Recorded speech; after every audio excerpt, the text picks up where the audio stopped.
By the way, sa aton galing nga mga tagpalamati nga nagasaulog subong sa birthday bala sa kay Victor Edward Uy, ang anak ni Madam Opilia Uy sang siyudad sa La Carlota, nagasaulog ba karon sang iya sini nga kadlawan, kag ang agot nga bata ni Madam Albiba Sumugat nga si Pelam Sumugat Saludaris, nagasaulog man karon sang iya sini birthday, happy birthday sa kay Pelam Sumugat Saludaris, halin sa imo sini mapinalanggaon nga Iloy Albiba Sumugat, kag kay Victor Edward Uy, halin man sa imo sini Iloy sa kay Madam Opilia Uy sang siyudad sang La Carlota. Pulso sang Banwa. Diragali sa may La Carlota may nagpalupok da nga isa ka empleyado sang siyudado, tao ni Rex Salandoon, mga kauturan nga alkalde sa siyudad sa La Carlota, ang iyan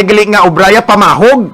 Tinagpalupok ni siya dira sa may sanitary landfill sa barangay Balabag sa La Carlota City. Gindakop siya sa pulis, si Elmer Flores, mga kauturan, nakuhaan sang isa ka 357 nga magnum kag madamo nga live ammunition o kon madamo nga bala. Tigindakop siya sang ato sini nga mga katapos sang kapulisan dira iya sa siyudad sa La Carlota, bangod sang iya sini kaso nga pagpalupok kag illegal possession of firearms, mga kauturan. Kabay pa kay kumutaw kani Rex Salandoon nga alkalde sa La Carlota, kabay pa nga wala sang whitewash nga matabo sa sining kaso ni Elmer Flores, mga kauturan kag mga kabyanan. Pulso sang Banwa. 15 minutos na nakaligad sa takna nga alas 10, mga kauturan ka mga kabyanan, samtang wala pa ang PDMT, mga kauturan, sa latest iya nga forecast ng Pag-asa,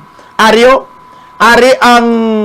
ang executive order nga gin-issue ni Mayor Albi Benitez sa siyudad sa Bacolod, Republic of the Philippines, Office of the Mayor, Bacolod City, Executive Order Number 001 Series of 2022, creating the Bacolod City Good Governance Committee of 2022. Whereas the Mayor, in conveying his sincere desire to restore the public trust and confidence in the local government, has resolved to pursue measures toward good governance as well as a clean and transparent government that adopts the best practice of government's unit.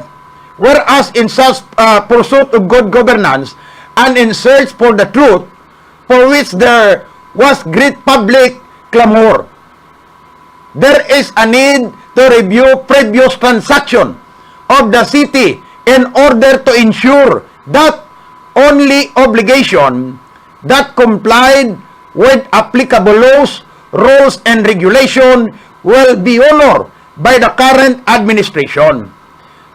Weaknesses in the government process, especially those involving use of public funds, will identified and corrected. Grand malevolent scheme of government official will be prevented, and responsible government official be held accountable for graft and corrupt practices that may have caused great disadvantage and irrefutable damage to the city and its residents. Whereas to respond to the aforesaid public clamor, while having in mind the seamless delivery of the administration, public service, and governance, the creation of dedicated ad hoc committee has become imperative under the circumstances. Now, therefore, I, Alfredo Abelardo B. Benitez, Mayor of Bacolod, by virtue of the power vested in me by laws, do hereby order. Now, amo ni ang kaundan, makauturan ka mga kabyanan, sang Executive Order Number 01, Series of 2002, nga gin-issue ini ni Mayor Albi, makauturan, sang siyudad sa Bacolod, kag ang mga legal officer sang siyudad sa Bacolod amo iya ang magapamuno sini mga kauturan, no? Amo ang magapamuno, mangin miyembro naman sang ad hoc committee sanday City Administrator Attorney Pacifico Maghari III kag City Internal Auditor Jose Ray Agpangan. While ang mga sekretariat sini mga kauturan kay makabyanan araman, amo ni mga kauturan kay makabyanan ang una nga executive order nga gin-issue ni Mayor Albi Benitez para matagan sang kasanagan ang tanan-tanan nga mga transaksyon sang anay administrasyon sang syudad sang Bacolod, mga kauturan kag mga kabyanan. Pulso sang Banwa.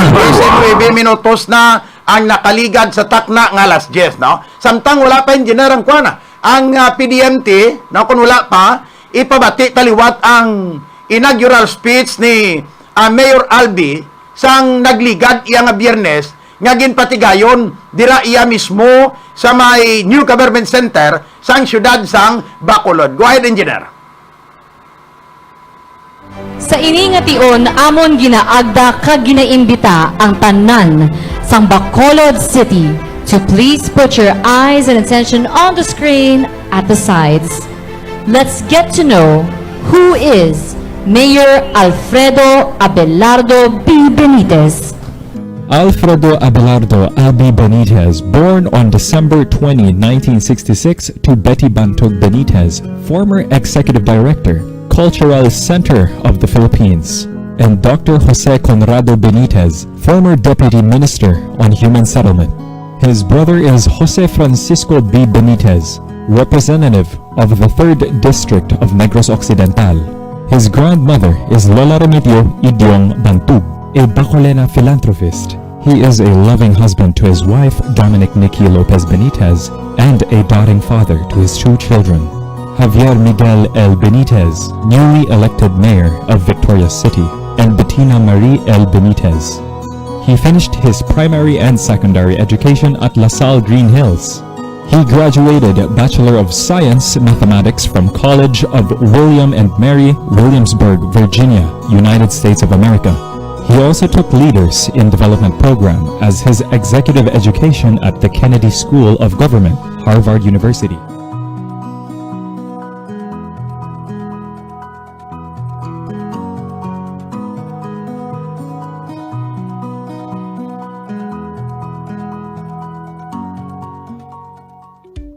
Congressman Albi, as he is fondly called, a successful businessman, entrepreneur, and sports enthusiast. He also has a very generous heart and has helped a lot of people in need. He is very much involved in civic organizations as well. His desire to be of service to his fellow men made him decide to run for Congress in 2010. He was elected as representative for the 3rd District of Negros Occidental. His innovation and brand of politics has brought 3rd District of Negros Occidental to flourish.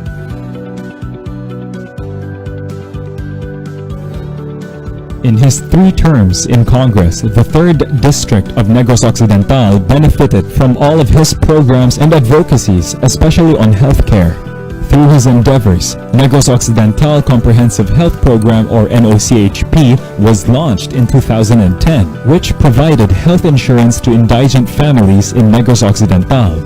He is also the chairperson of the House Committee on Housing and Urban Development and authored Republic Act 11201, creating the Department of Human Settlements and Urban Development, DHSUD, which was signed by President Rodrigo Duterte into law, allowing the building of more and cheaper housing for the poor by utilizing idle government properties. He is also the lead convener and chairperson emeritus of the Visayan Bloc, a coalition of congressmen, women advancing common development goals. His other achievements in Congress are the following: Principal author, Republic Act No. 10659, or the Sugarcane Industry Development Act. Principal author, Republic Act No. 10588, or the Palarong Pambansa Act. While in Congress, he also anchors Game Changer, a weekly docu-magazine program aired on ANC, ABS-CBN News channel that showcase ideas, events, and personalities that have made significant contributions to the advancement of communities and Filipino society, from innovative entrepreneurs, cultural environmental advocates, to the latest trends and paradigm shifts in science and technology. After his 3 terms in Congress has ended, he was appointed as Provincial Advisor for Economics by Governor Eugenio Jose Bong Lacson of the province of Negros Occidental. He also led the province-wide COVID-19 response team. Through his efforts, construction of the molecular laboratory in Teresita Halandoni Provincial Hospital was made possible in just 3 weeks for the RT-PCR testing province-wide. He was able to fast-track the deliveries of vaccines and medicines needed to combat COVID-19 in the province, including Bacolod City.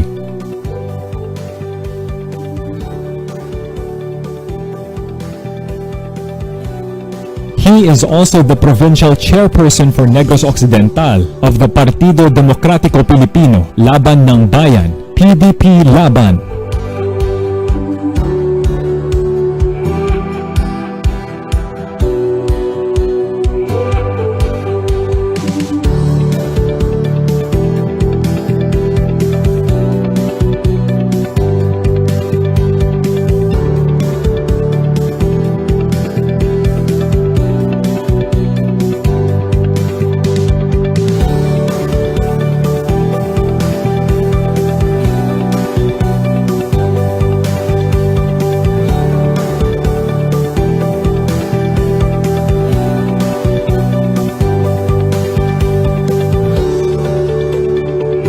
Despite being a private citizen after his term ended in 2019, he never stopped being in service to the people of Negros Occidental. With the loud clamor of people of Bacolod for change, Congressman Albi decided to run for mayor in Bacolod City because he believes that he can offer something new to the people of Bacolod and to bring Bacolod City to greater heights.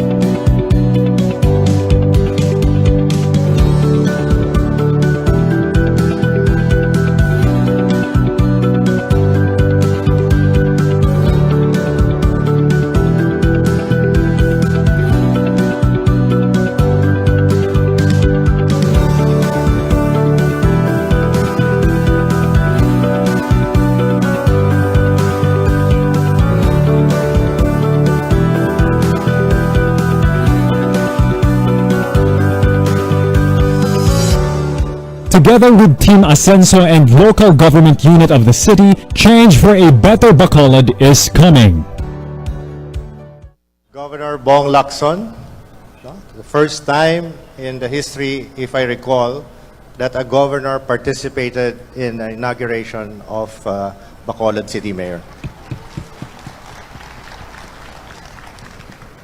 Vice Governor Jeffrey Ferrer. Earlier, he mentioned, saling niya, ginatulok niya ang NGC. Saling niya daw gatahom ng NGC subong. Saling ko, parehas lang na. Naglain lang ang gapong ko. Congressman Greg Gasataya, Congressman Joseph Stephen Paduano, our minority leader, Vice Mayor El Cid, and members of the Sangguniang Panlusod, members of the Sangguniang Panlalawigan. I think I've seen a couple of board members here. Congresswoman Chedeng Alvarez, Congressman Dino Yulo, Congressman Kiko Benitez. Kung may nalipatan lang ko, sorry, because I did not see you earlier. Provincial officials and employees, mayors, and officials of various LGUs, punong barangays, and barangay officials of Bacolod City. Welcome sa aton nga inauguration. Kabalugid ko nga nabudlayan kamo magbakal sang inyong nga barong kag mga bayo subong nga gabi. City government officials and employees, representatives from national government agencies, frontliner in our health sector, law enforcement, uniformed services, partners in the business sector, religious groups, civil society organizations, the media, my family who is here, who has been very supportive since the day I entered into politics, Nikki Benitez, Javi Benitez, and Bettina Benitez. Distinguished guests, mga kaupod ko sa pagdamgo sa pagbago, kag labi na gid tanan ang mga pinalangga ko, mga bakulod nun. Mayong gabi sa inyong tanan.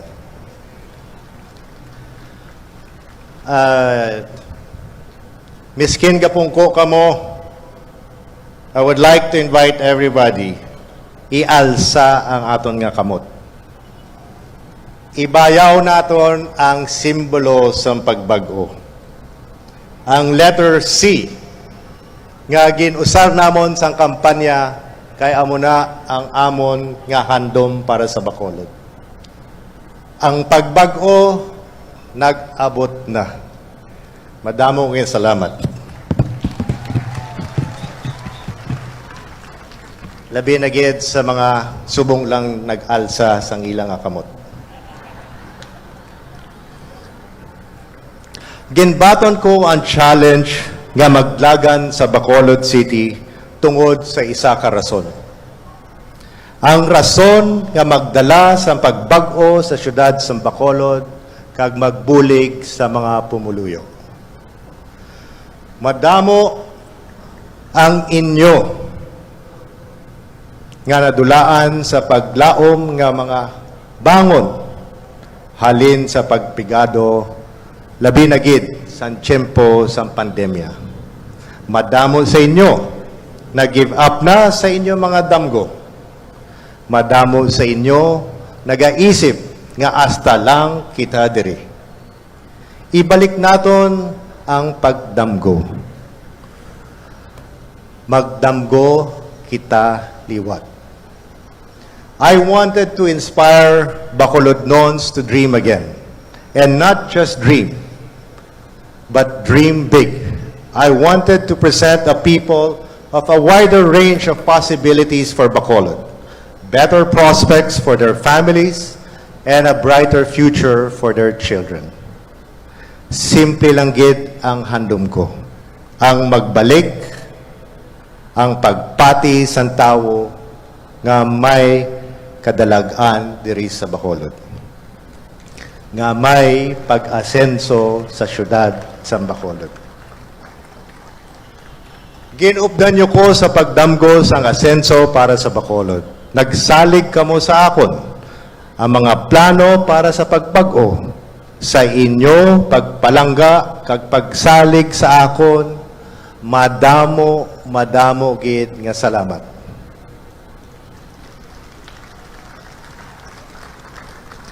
Wala gid ko may mahambal sa overwhelming nyo nga suporta sa akon. You have given me the biggest margin in victory in the history of Bacolod. To that, I am very grateful sa inyo tanan. You have clamored for change, and you have made a resounding call for it. You have given me a clear mandate and a challenge. Your trust is humbling, and I will not waste this opportunity of a lifetime, this position that you have entrusted to me, to be able to bring the promises that we have done during the last election. I am confident that I will deliver on the promise of change, especially if we all work together. Tapos na ang eleksyon, tapos na ang politika. Let's get down to work kay kadamo gid nga gahulat nga mga ulobrahon. You've asked for change, I will give you change. Sa dalom sang Benitez administration, , mabatsyagan nyo gini ang pagbago sa syudad sa Bacolod.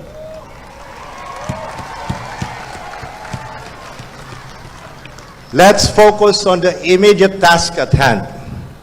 Unahon, ibalik ang pagsalig sang tawo sa NGC. Restoring public trust should be grounded in transparency. It is only being transparent by being accountable that we will gain the trust of our people. It's about time that the NGC stood for what it was supposed to be. It is for the people, by the people, and everyone that enters the grounds of NGC will feel at home. And that is what we want to bring to Bacolod. The first order of business, I have mentioned this in the past, ginhambal ko na ni, that we will first look into the past so that we will know how to navigate in the future. Lantaunta ang mga nahimo sa nagligad ng mga tinuig para balaan naton kung ano ang himuon naton sa aton nga future. As I have said during the campaign, there will be no sacred cows. Let the chips fall where it may. Wala politika, wala personalan, trabaho lang gid.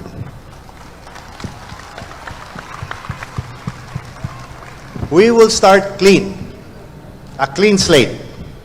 I come in NGC fresh and new, without any baggage or political debt. The only political debt I have is with the people of Bacolod City. Second, we will re-engineer government transaction systems and improve our frontline services for efficiency. This way, the city government develops a closer relationship with the people.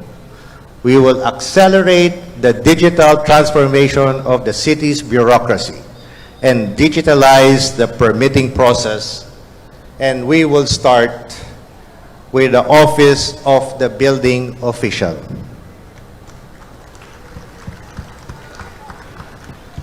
Hindi na kinahanglan maghulat sampila kabulan para makuha nyo ang inyong mga permits. Hindi kinahanglan mag-agi kung kay sino para makuha nyo ang inyong permits. We will use technology to ensure that there is a clear transparency in the process of how transactions or government will be done. Iplastar naton that there will also be a real-time online tracking system para mabalaan nyo kung diin gaagi ang inyong mga permits. And we will ensure that they will be processed in the fastest time possible. We will harness the power of digital technology to enhance the efficiency of the city government's transaction and ensure impartiality and non-partisan in the delivery of government services. Wala color coding sa akon nga administrasyon. We will orient and train our frontliners to be courteous to our constituents, regardless of status of life. Our frontline employees are the face of NGC. Damo gid permi, dapat gid permi gayuhom kita. Di bala? City of Smiles kita. So we will encourage our frontliners to ensure nga every individual tanan nga pumuluyo gasulod sa NGC ang aton nga pagbaton sa ila isa ka matamis nga yuhom. This way, we will give due respect to our people This way, we will give them value that they deserve. This way, we raise their dignity. We will treat everyone equally with respect. Kay kamo tanan, kamo mga pumuluyo, ang amon nga boss. Labi na gid sa mga public servants. Ikatatlo, pakusugon ta ang capacity sang law enforcement agencies para masiguraduhon ang katawhayan sang syudad. Bacolod has been terrorized recently by crimes. Tonight, I'm giving orders to Colonel Martir, who is present here today, Director of the Bacolod City Police Office, to intensify their anti-crime operation and increase police patrol and surveillance of hotspots and high-crime areas and resolve the cases as soon as possible. As I have pledged during my campaign, my administration is committed to allocate a higher budget to the BCPO, and with this, I expect results. Ika-apat, we will invest in the installation of state-of-the-art CCTV system and solar-powered streetlights for crime prevention, crime deterrence in hotspots, and improve the safety of pedestrians, especially ang mga call center agents nga nagapuli sa kagabihon. Wide CCTV coverage will help our law enforcement agencies resolve the crime faster. And during the campaign, our Team Ascenso, have discussed this at length, and it will be our tool in ensuring the safety of our citizens. Fifth, let us clean the city's image. We literally have to clean the city. Unahon ko ang pagkayo sa mga spaghetti wires. Mga hindi lang eyesore, but are also a fire and an accident hazard. I am sure nakita nyo na kada labay nyo sa mga dalan. It is something that my administration will focus on our first 100 days. My team is also already in the process of reviewing our solid waste management system. We will ensure a timely collection of solid waste from household and commercial establishments and its proper disposal in our landfill in Barangay Felisa. I have discussed this also at length, and I'm happy to note that there are several proposals on the table that we are considering in order to improve our waste management. So I also call on our people to help the city in minimizing the volume of waste that needs to go to the landfill by segregating at source.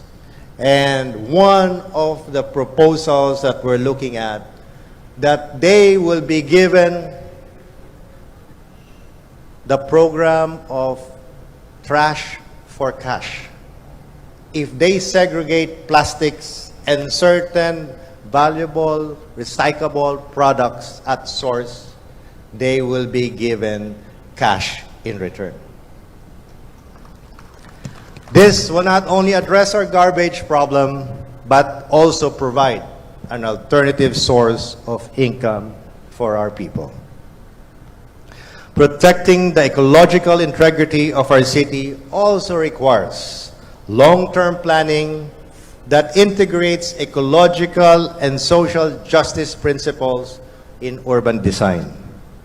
We have to plant more trees and build more green spaces such as parks, gardens, and urban farms, and distribute this properly to develop our city. We envision a Bacolod that cultivates inclusive and holistic development, a city that enables its residents to live, work, play, and commune with nature. This is what we will do to beautify Bacolod City. Ika-anim, we will invest in the rehabilitation of barangay roads. We will open some of the private roads to decongest our major roads. Puwerte na ang traffic. Labin na gid sa Lacson Street. So let's divert some of this traffic to those underutilized roads. We will plan this carefully and we will call some of these roads ascenso lanes so that we will ease the burden of traffic on its citizens.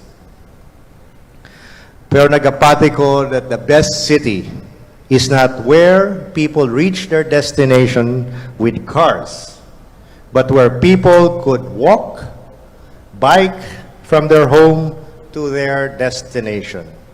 We will therefore support alternative modalities of mobility to make Bacolod a green, walkable city and designate bike lanes so that we can enjoy the weather of Bacolod. We will study and encourage community to adopt a principle of walking and riding a bike to work. We will also study closing roads during Sunday to encourage community markets and food fairs. We will boost local tourism and support micro, small, and medium enterprises. We are in the verge and on the track of economic recovery, and it is important and crucial that we take care of our MSMEs.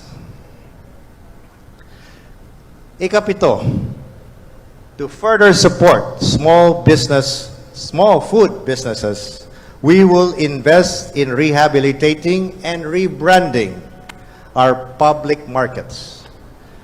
Central, Burgos, and Libertad markets should take center stage in our local commerce.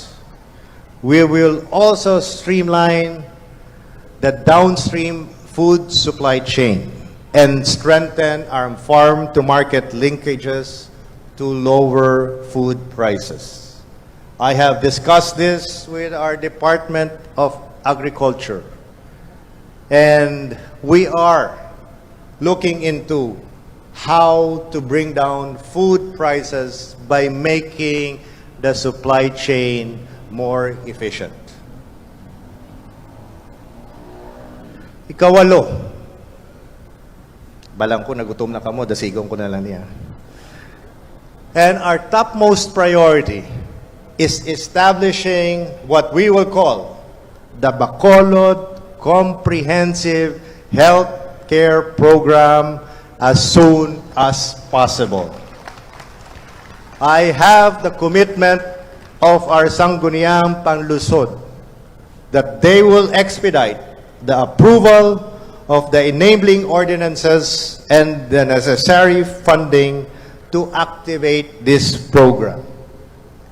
I now reiterate my pledge during the campaign to allocate the biggest portion of the city's budget to health. In Bacolod, we will ensure wala isa ka pumuluyo, isa ka tawo that will be denied medical services in the city.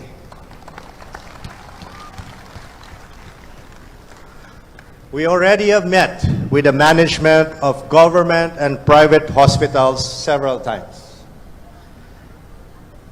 And we have come up with a common agreement that every Bacolodnon will be given access, whether it is private hospital or government hospital or healthcare centers. There will be access to all of these medical facilities. Initanan ang amon nga promisa for our first 100 days. Nasuguran na ni. And I am sure matupa na ni.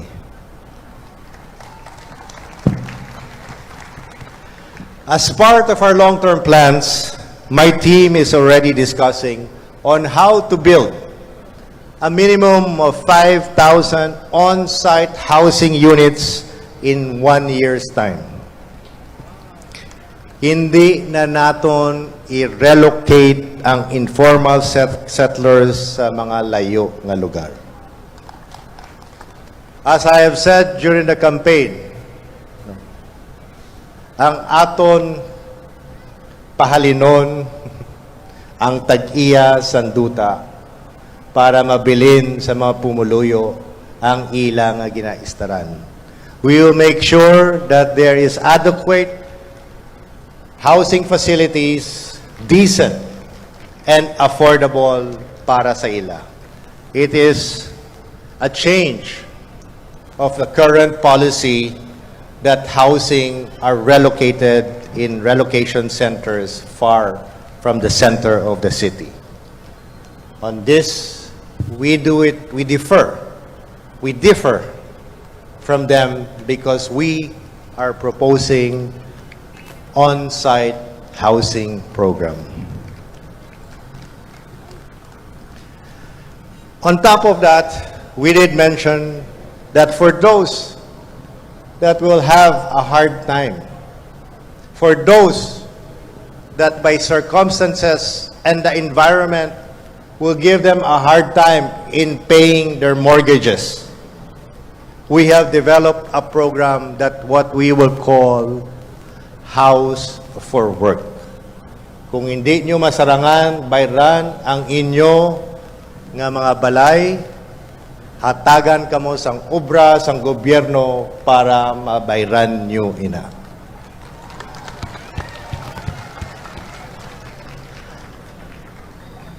On top of that, we have also announced and committed to increase our social pension fund for senior citizens, solo parents, kag PWD. I encourage our councilors, Sangguniang, Panlusod, to fast-track the allocation of at least 100 million to this vulnerable sector. Top priority naman ang edukasyon sang kabataan, kag reskilling sang aton workforce. Because investing in our youth is investing for the future. We will build smart classrooms. We will provide digital devices to students and teachers for a permanent shift to digital learning. We need to develop a digital literacy of our workforce so that we can compete in the changing labor market and increasingly digital economy that require technical and cognitive skills. We have done this in the 3rd District, and we will continue doing this in Bacolod City. My administration is also committed to long-term water security.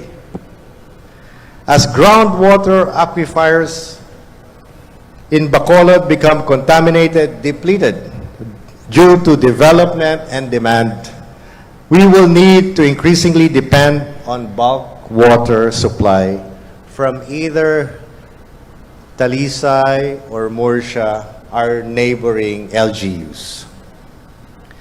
And so we must strengthen coordination and collaboration with these LGUs. Take it from me. I am sure I will be able to talk to these LGUs because we have a relationship in the past.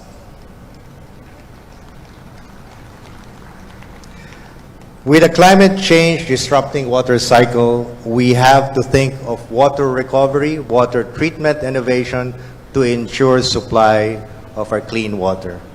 Just a couple of days ago, I met with the Basiwa board. And Bacolod, for the past decades, has been short of water supply. They have actually identified several sources that we can source our water. In fairness, they have a plan. In fact, as of today, we have a supply of 75 MLB available for our city.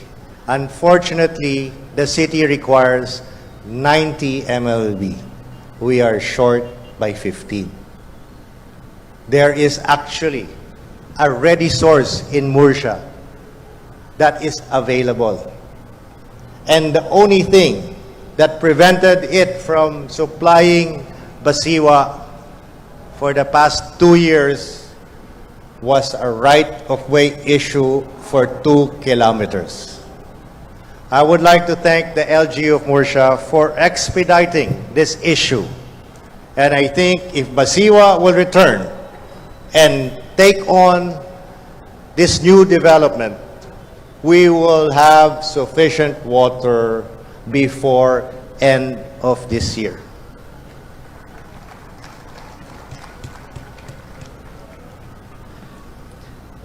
Indeed, we need to welcome new investment, open new markets, develop new revenue streams for local entrepreneurs, create new jobs, and increase revenues. At the same time, protect the environment for the benefit of future generation. Our task is daunting. Daw ambisyoso kita sa aton nga mga handom kag plano. Pero nagligad nga eleksyon, nakita nyo nga ang pagbag-o posible gid.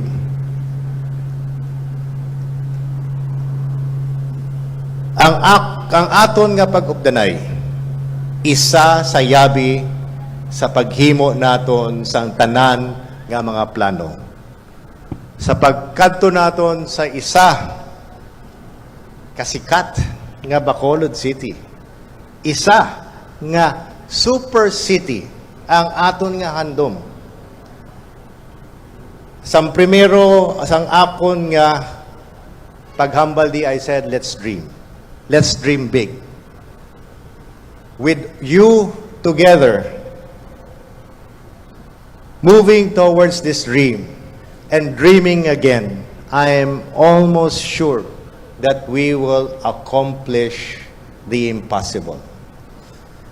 We will make Bacolod a super city, a smart one, a green one that gives dignity, one that gives a lifestyle, a comfort, and a security for all. In my life, I have always dreamed big.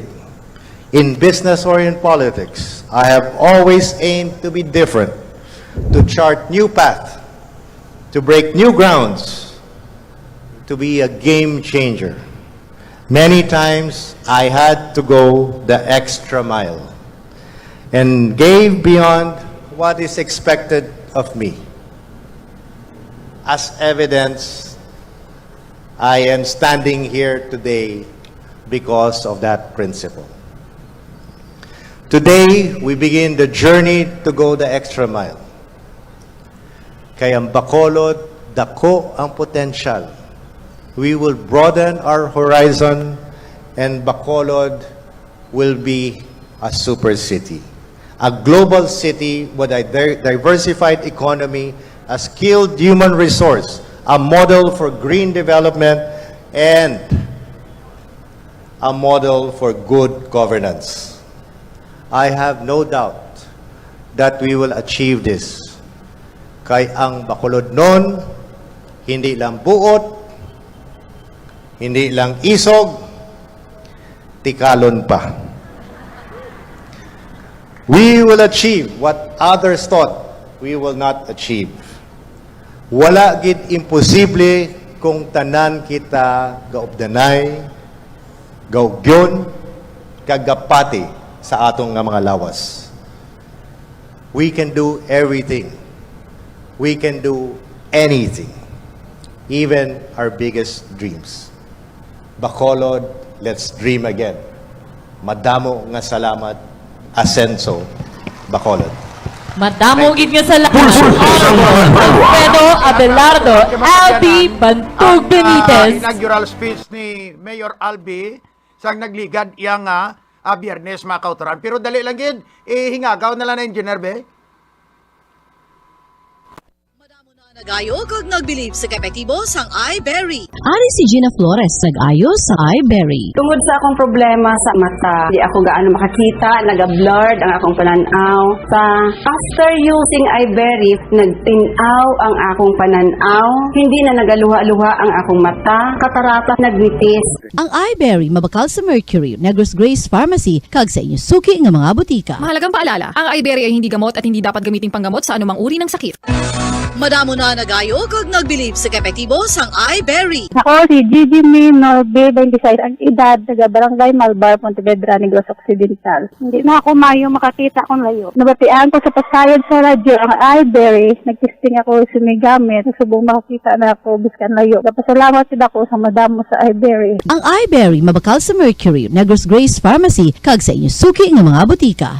Hey! Kidney Care time! May kwento niyo po ba kung paano kayo natulungan ng Kidney Care? Ako si Terry Robles, 59 years old. Okay. May problema ako sa kidney. Aha. Ang sabi niya, ay, ang taas ng creatinine, 237. Hindi normal to. So, nakainom na po pala kayo ng Kidney Care. Pag ubos ko ng bali isang buwan yun isang box. Pag kuha ko to result, ay, very good, bumaba. Oh, okay. Dahil doon sa ininom kong Kidney Care, ay, bumalik sa normal ang creatinine ko. Ayun na lang ang pinaka-maintenance ko ngayon. DYKB Radio Pulso sang Banwa. Kadasig sang oras ba, no? Wailan dugay, alas 11 na mga kauturan. Bawa pasensya gid ha. Sa aton nga mga utod nga mga biyan nga nagat-chat ka nagat-text diri sa aton nga basi hindi ta kamo malawagan. Buwas lang ha.